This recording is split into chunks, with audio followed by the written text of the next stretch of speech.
Le 12 août 2025, à 6h30, un télégramme classifié tombe sur Ouagadougou. Il exige qu'on cède 70% des réserves d'or pour alléger la dette, transformant une aide en épreuve de souveraineté et de rapport de force. Ce choix paraît comptable, mais il touche la dignité. Ibrahim Traoré le sait. Et si ce moment décidait du Sahel, ce récit promet une chose précise, à savoir comprendre ce qui est réellement en jeu derrière un ultimatum présenté comme technique. En moins de 24 minutes de lecture, le lecteur saura distinguer dette, dépendance et souveraineté réelle.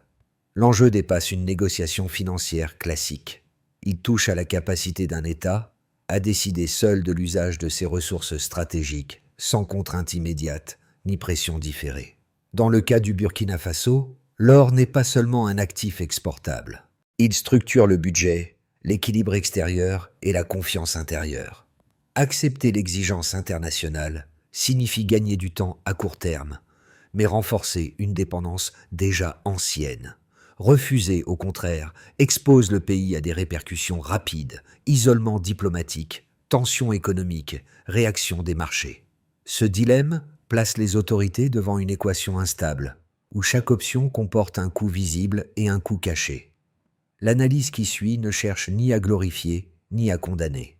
Elle vise à mesurer, étape par étape, ce que ce choix implique pour l'État, pour la population et pour la région sahélienne dans son ensemble.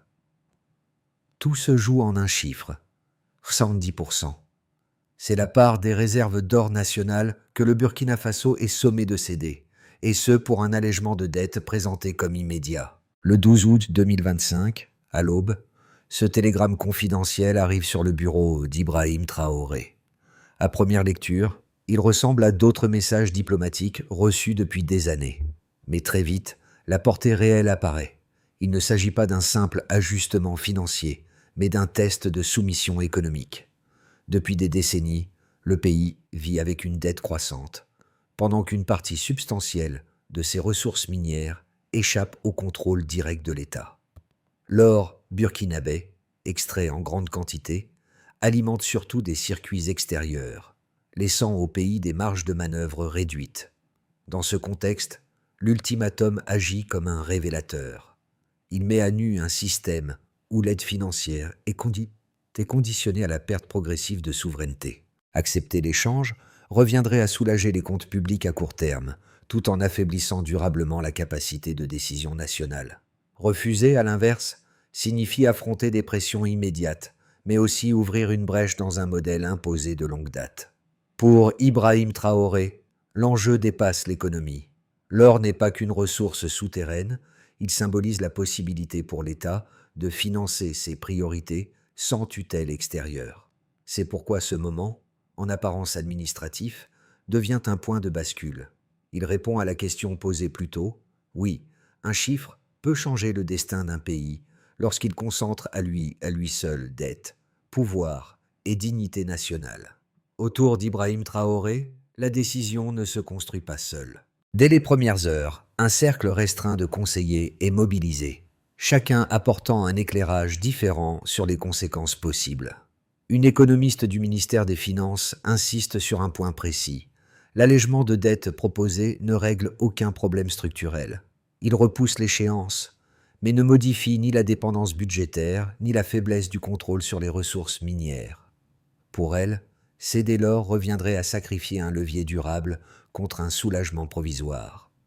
À ses côtés, un ingénieur des mines rappelle que les gisements aurifères ne sont pas de simples chiffres dans un tableau.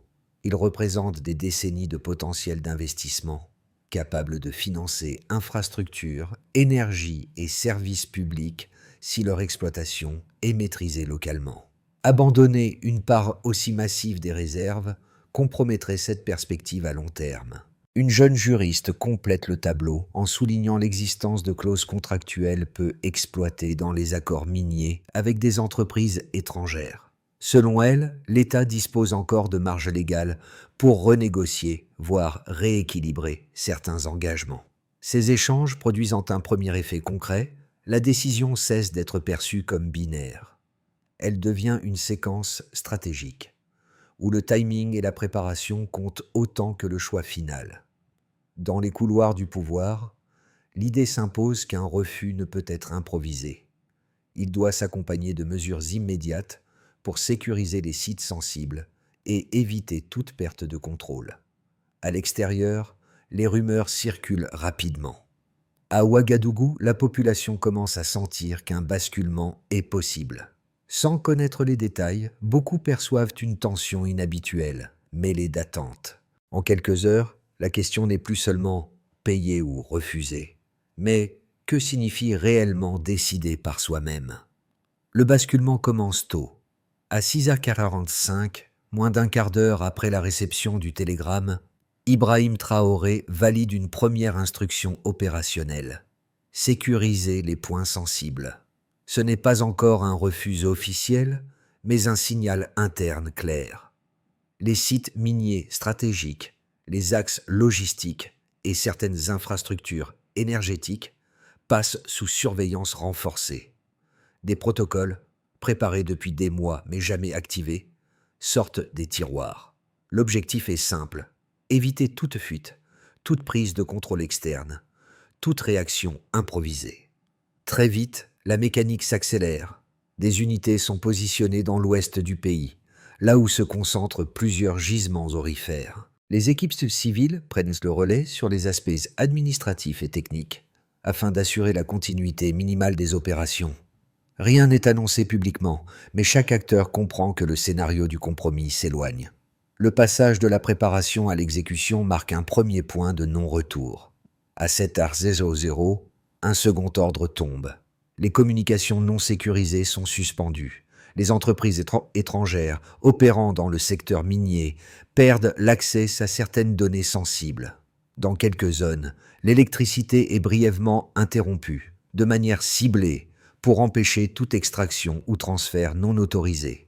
Ce geste, à la fois technique et politique, transforme l'ultimatum diplomatique en crise ouverte. Le message envoyé est sans ambiguïté. Le Burkina Faso se prépare à agir comme un acteur souverain, quitte à assumer des perturbations immédiates. Les premières réactions extérieures arrivent rapidement. Des messages diplomatiques pressants circulent. Des demandes de clarification se multiplient. Mais du côté burkinabé, la ligne reste ferme. Il ne s'agit plus de négocier sous pression, mais de reprendre l'initiative. Dans les heures qui suivent, des réunions se succèdent à huis clos. Chaque décision est pesée pour éviter une escalade incontrôlée, tout en maintenant une posture crédible. À 9h00, un événement imprévu change l'échelle de la séquence. Un drone civil survole une installation aurifère récemment sécurisée par l'armée. L'image captée, montrant un drapeau burkinabé flottant au-dessus du site, circule sur les réseaux en quelques minutes. Les mots or, dignité et indépendance apparaissent dans les fils d'actualité. Ce qui devait rester discret devient visible. Le geste symbolique amplifie la portée politique de l'opération. À midi, Ibrahim Traoré prend la parole devant une foule rassemblée à Ouagadougou. Le discours est bref, sans emphase excessive. Il rappelle que la décision engagée n'est pas une provocation, mais une responsabilité envers les générations futures. Il parle de choix, de patience et de conséquences assumées. Cette intervention marque l'officialisation du refus, sans jamais prononcer le mot « ultimatum ».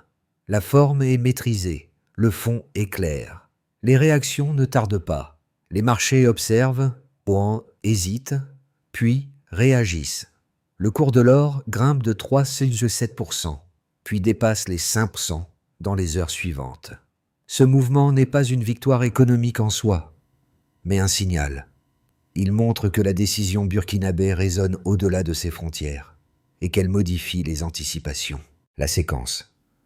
Activation, climax, première répercussion, est désormais complète. À la tombée de la nuit, Ouagadougou bruise de discussions. La tension est palpable, mais elle s'accompagne d'une détermination nouvelle. Le pays a franchi un seuil. Ce qui reste à mesurer désormais, ce sont les coûts réels et les leviers concrets de cette rupture assumée. Avant l'ultimatum, L'or burkinabé suivait une trajectoire contrainte. Après le refus, les indicateurs changent de pente. Ce glissement, discret mais mesurable, constitue le premier test factuel de la décision portée par Ibrahim Traoré. Le premier chiffre concerne les réserves nationales. Dans le trimestre qui suit la reprise de contrôle des sites stratégiques, les réserves d'or enregistrent une hausse estimée à 5,6%. Rapportée à leur valeur globale, cette progression représente près de 200 millions de dollars supplémentaires. Ce résultat ne provient pas d'une découverte nouvelle, mais d'une revalorisation et d'un rapatriement partiel de volume auparavant comptabilisés hors du périmètre étatique.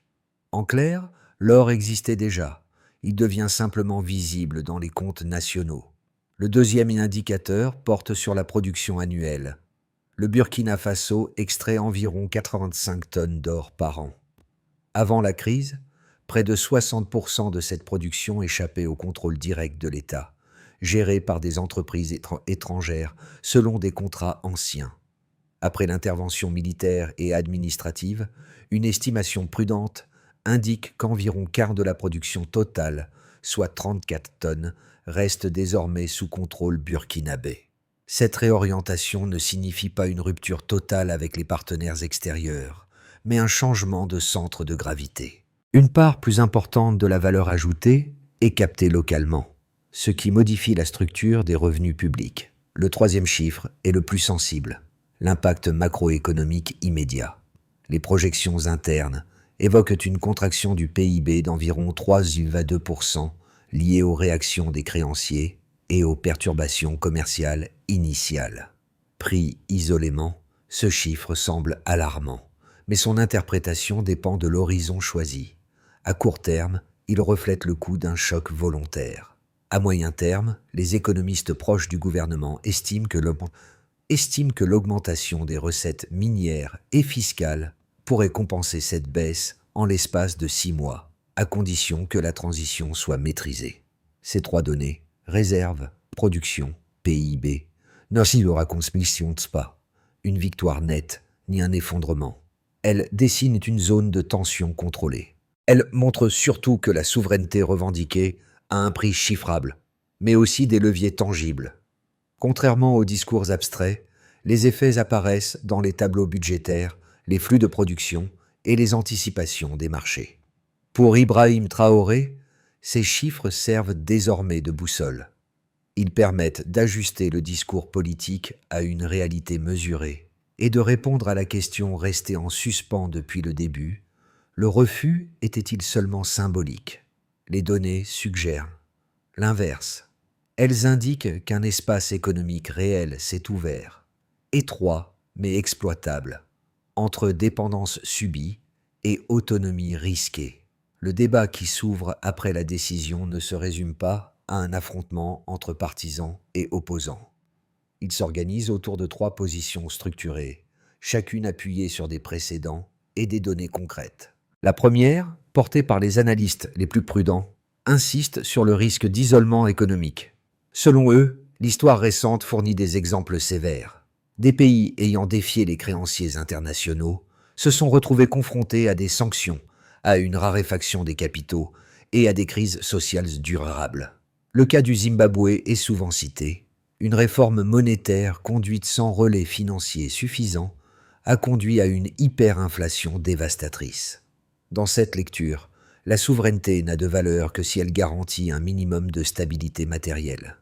Un État peut affirmer son indépendance, mais si cette affirmation entraîne une hausse brutale des prix, des pénuries et une montée de la pauvreté, le coût social devient politiquement explosif. La deuxième position adopte un point de vue plus offensif. Elle considère que le statu quo était déjà insoutenable. La dépendance financière du Burkina Faso ne date pas de l'ultimatum. Elle s'est construite sur plusieurs décennies, avec une dette croissante et une captation externe d'une partie significative des ressources minières. Pour ces analystes, continuer à céder sous pression ne faisait que prolonger une trajectoire de fragilisation.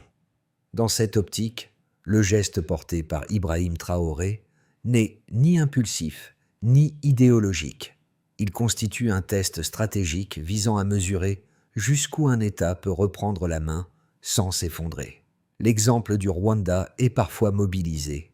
Après une période de dépendance, le pays a progressivement renforcé sa capacité de décision en misant sur la gestion locale et la diversification des partenariats. Entre ces deux pôles, une troisième voie cherche un équilibre. Elle reconnaît la légitimité de la revendication de souveraineté tout en soulignant les dangers d'un changement trop brutal. Selon cette approche, la clé réside dans la gradation. Défendre les ressources nationales ne signifie pas rompre avec tous les acteurs extérieurs, mais renégocier les termes de la relation. Une transition maîtrisée, combinant fermeté politique et flexibilité tactique, réduirait les risques de fuite, désinvestissement et de tensions internes. Pris ensemble, ces arguments montrent que la décision n'est ni héroïque par nature, ni irresponsable par défaut. Elle s'inscrit dans une zone grise, où chaque option comporte des coûts et des opportunités. Le véritable enjeu n'est donc pas de trancher moralement, mais d'évaluer si la stratégie choisie peut rester cohérente dans la durée, face à des pressions qui ne feront que s'intensifier. Cette phrase, tenue hors champ pendant des semaines, change la lecture entière de la crise. Derrière la décision attribuée à Ibrahim Traoré se cache un élément resté discret, l'existence du bouclier AES. Ce protocole, liant le Burkina Faso, le Mali et le Niger, n'avait jamais été évoqué publiquement avant ce moment. Il prévoit une coopération renforcée en matière de défense, de logistique et de protection des ressources stratégiques.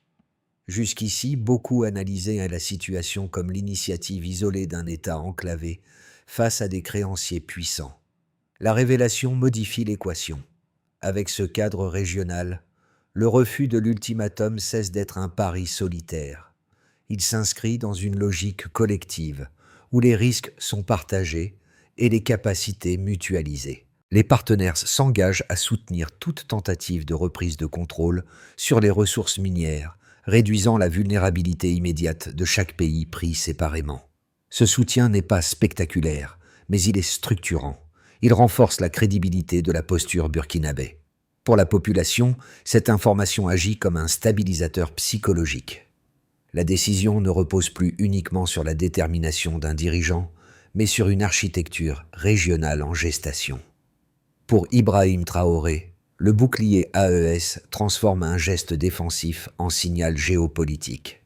Le centre de gravité se déplace. L'ultimatum ne vise plus seulement Ouagadougou, mais un ensemble sahélien capable de répondre collectivement. Ce point médian répond à une question latente depuis le début. Comment tenir face aux pressions? La réponse apparaît ici, discrète mais décisive. Les effets du refus ne se déploient pas de manière uniforme. Ils touchent différemment l'État, les entreprises, les citoyens et l'environnement régional, révélant une recomposition progressive plutôt qu'un choc unique. Pour Ibrahim Traoré, cette phase est décisive. Elle transforme un acte politique en réalité observable. Du côté de l'État, le premier impact est budgétaire. La reprise partielle du contrôle sur l'or modifie la structure des recettes publiques. Les autorités Kimbu estiment que les revenus fiscaux liés au secteur minier pourraient augmenter d'environ 40% sur plusieurs mois, à mesure que les circuits se sont réorganisés. Cette hausse ne signifie pas une abondance immédiate.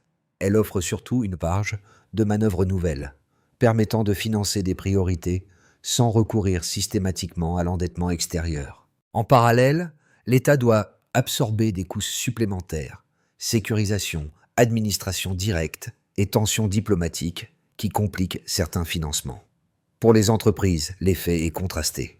Les groupes étrangers réagissent d'abord par la prudence. Certains gèlent leurs projets, redoutant une instabilité contractuelle. D'autres engagent des discussions pour renégocier les termes d'exploitation, conscients que le rapport de force a changé. Les acteurs locaux, en revanche, voient s'ouvrir des opportunités inédites. Des sociétés burkinabées, jusque-là marginalisées, accèdent à des segments de la chaîne de valeur minière. Ce mouvement reste fragile, car il dépend de la capacité administrative de l'État à encadrer cette transition sans créer de désorganisation. Pour les citoyens, les conséquences sont plus diffuses, mais perceptibles. Dans les zones telles les zones minières, les travailleurs observent une amélioration progressive des conditions de contrôle et de sécurité. Les salaires n'augmentent pas brutalement, mais la perspective d'une redistribution plus équitable gagne du terrain.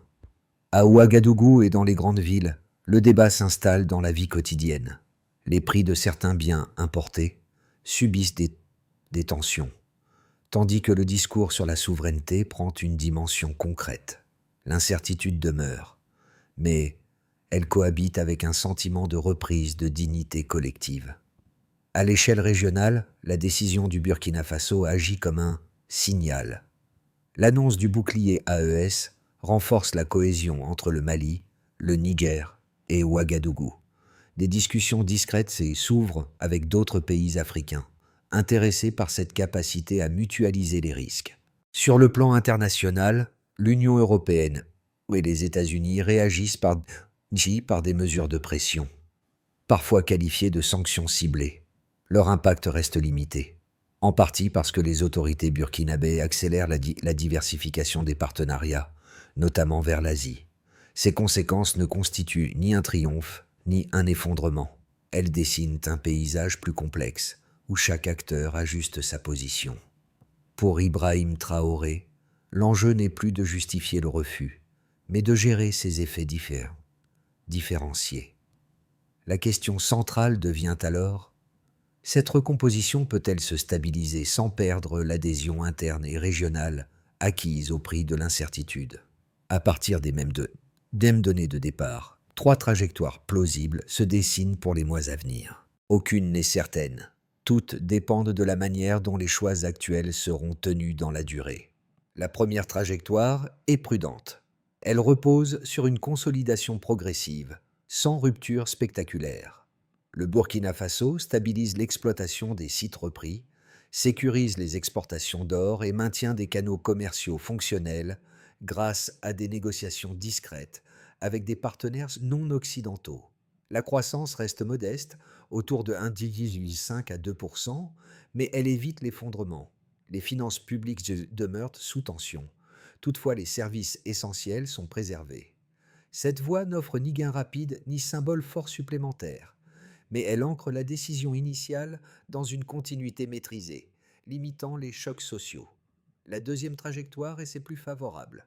Elle suppose que l'effet d'entraînement régional se confirme. Le bouclier AES devient un cadre opérationnel réel, facilitant la coopération logistique et la protection des ressources. D'autres États africains s'inspirent de cette approche et engagent des réformes similaires, renforçant le poids collectif du Sahel. Les partenariats économiques se diversifient, notamment vers l'Asie, et de nouveaux investissements ciblés apparaissent dans les infrastructures et la transformation locale. Dans ce scénario, le Burkina Faso parvient à transformer un geste de rupture en modèle émergent.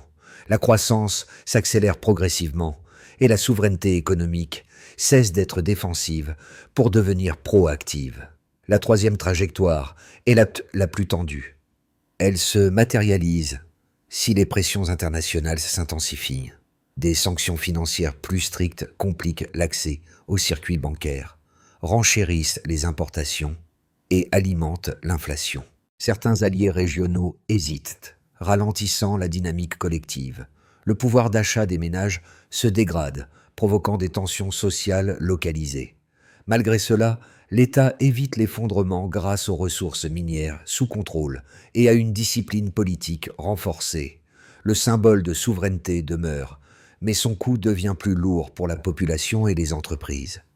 Quel que soit le scénario, une règle analytique s'impose: ne pas confondre incertitude et faiblesse. Les mécanismes sont engagés: contrôle des ressources, diversification des partenaires, coordination régionale, continuent d'agir, même lorsque les signaux extérieurs sont contradictoires.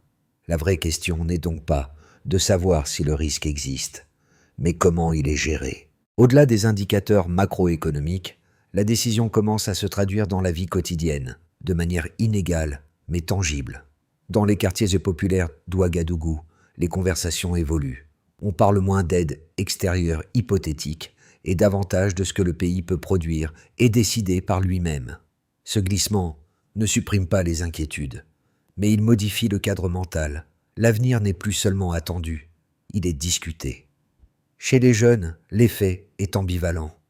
D'un côté, l'incertitude économique nourrit des craintes sur l'emploi à court terme. De l'autre, l'idée que les ressources minières puissent financer localement la formation et les infrastructures redonne du sens à des trajectoires jusque-là bloquées. Les centres de formation technique, notamment liés aux métiers des mines et de l'énergie, deviennent des lieux d'espoir prudents. L'émigration n'est plus l'unique horizon évoqué. Dans les zones minières, les travailleurs perçoivent des changements plus concrets. Le renforcement du contrôle public s'accompagne d'une présence accrue de l'État, parfois vécue comme contraignante, parfois comme protectrice. Les conditions de sécurité s'améliorent progressivement. Les salaires n'augmentent pas de façon spectaculaire, mais la perspective d'une redistribution plus équitable s'installe. Les communautés locales, longtemps marginalisées, commencent à être associées aux discussions sur l'usage des revenus. Pour les ménages urbains, les effets sont plus contrastés.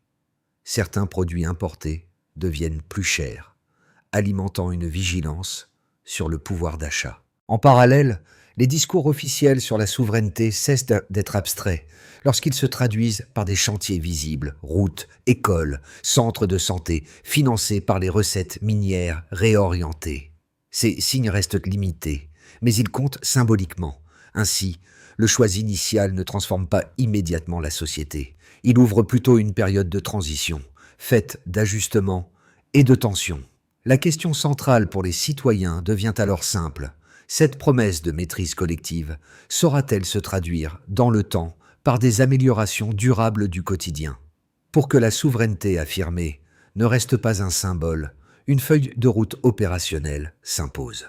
Elle s'articule autour de priorités séquencées, avec des responsabilités claires et des critères de suivi mesurables.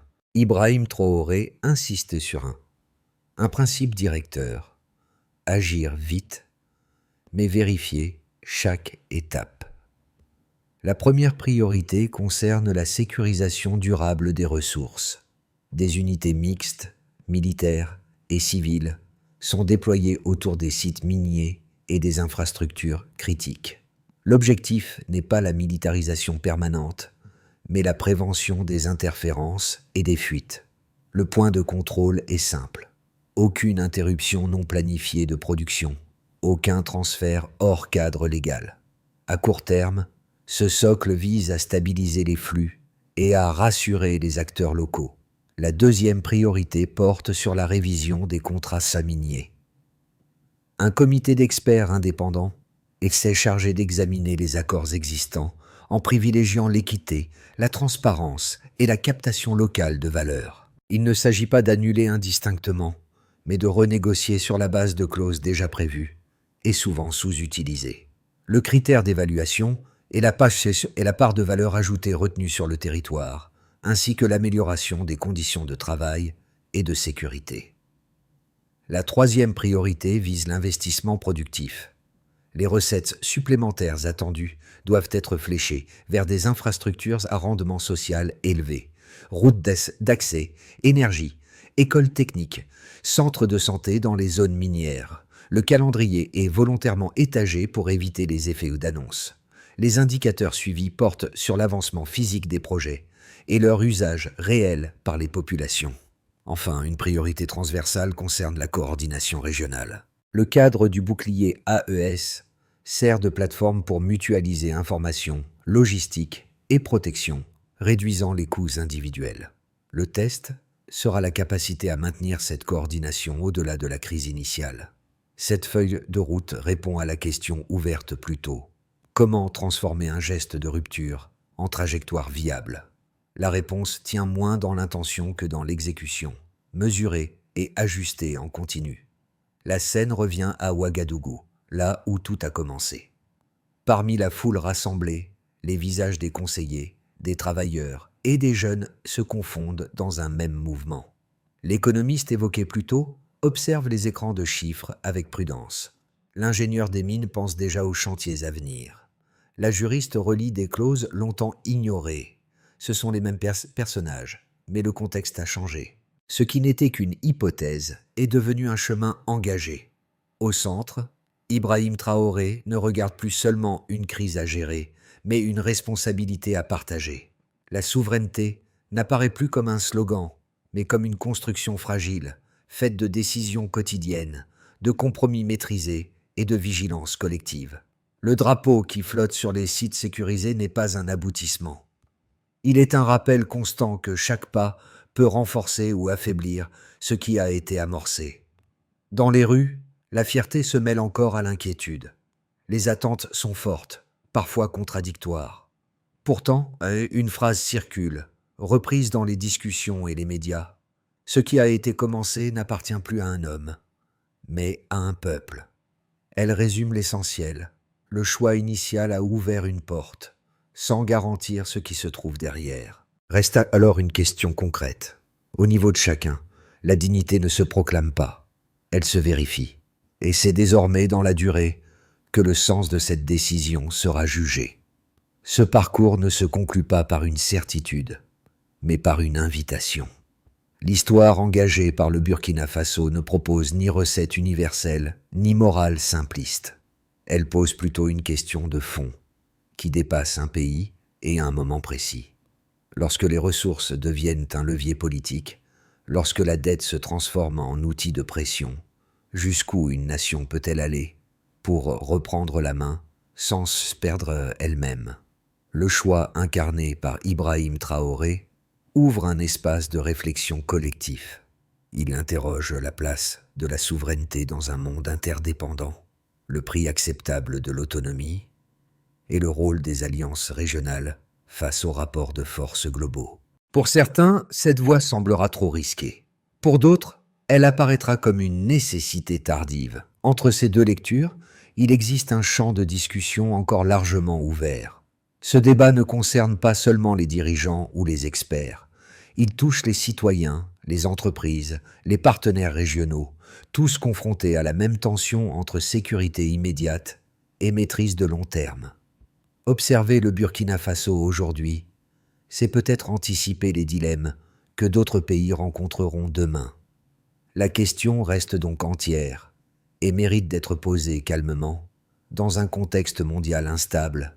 Quelle forme de souveraineté est encore possible? Et à quel coût collectif sommes-nous prêts à l'assumer? Oh,